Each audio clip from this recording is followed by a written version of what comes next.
My journey of the exploration of the mall began with analyzing a strip mall that is more accessible by car and not very pedestrian friendly. However, in order to think about architecture differently, I had to reimagine the mall not only as pedestrian friendly, but also a community-driven space where people can interact with each other. What I discovered during my site visits was that there are many people just sitting around the mall, looking at others or chatting with their friends, even during this current pandemic. Their main purpose at the mall is not shopping, but using the mall as a space for hanging out, where there are plenty of catalysts for different discussions. In order to explore further on creating a community mall, I changed my site to the Agincourt Mall. I grew up beside this mall, remembering all of the shops that once used to inhabit it.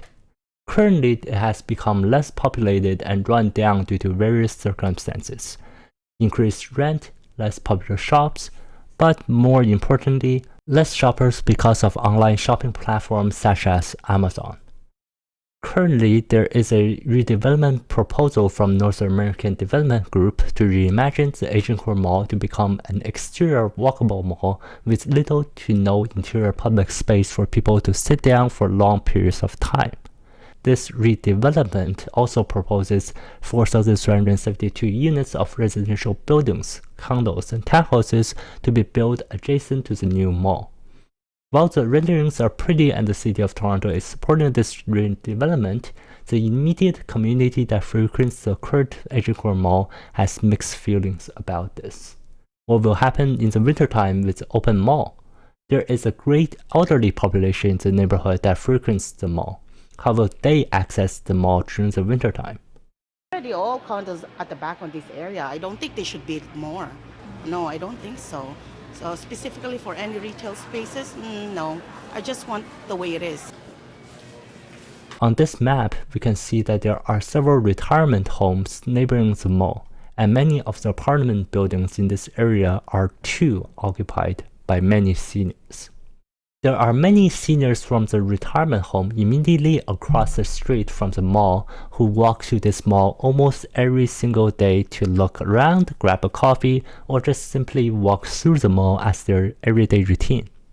There is a clear sign from my visit of the mall that the current pandemic effects on the mall affects the seniors more than the other age groups.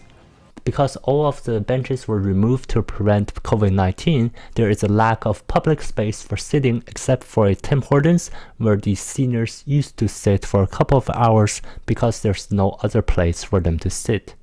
With the second wave of COVID cases, even this Tim Hortons had their chairs removed. While others can still go to school or stay at home to work, these seniors desire the interaction with people a lot more. The removal of the seating areas gates the seniors from visiting the mall, thus rendering it less and less populated.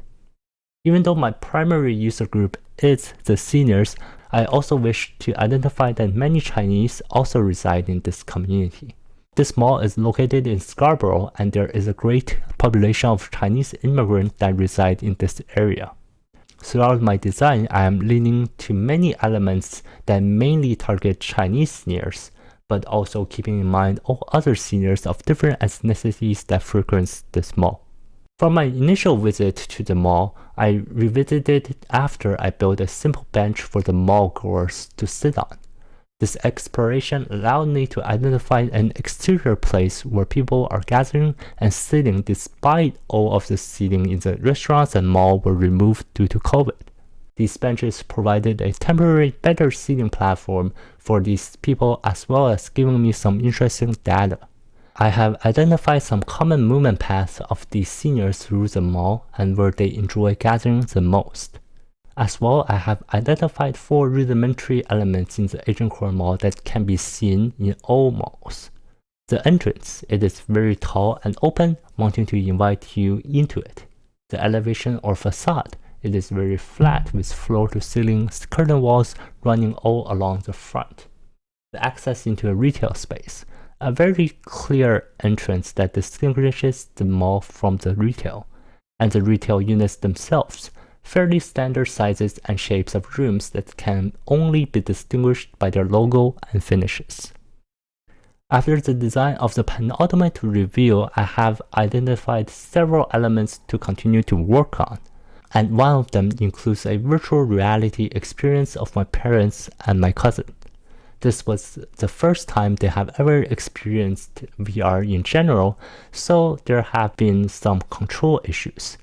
However, they have been quite impressed by the technology and recognize some of the Chinese elements I have designed in this mall. They are more impressed by the technology than my design, but in turn I recognize that I have much to improve on. In the future, and especially during the current pandemic season, VR can be a great way to collaborate and give feedback on a more personal level.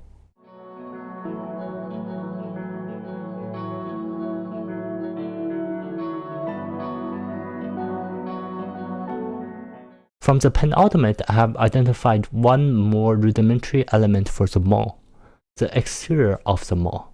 The exterior of a mall is typically filled with parking lot spaces. However, with the decline of the mall, the Agincourt Mall has many empty parking lot spaces that are filled with pigeons instead. This fly-through demonstrates a greener park area for seniors and children to exercise or play around. It also shows my design thoroughly and brings me to my 5 of the rudimentary elements of my design of this mall.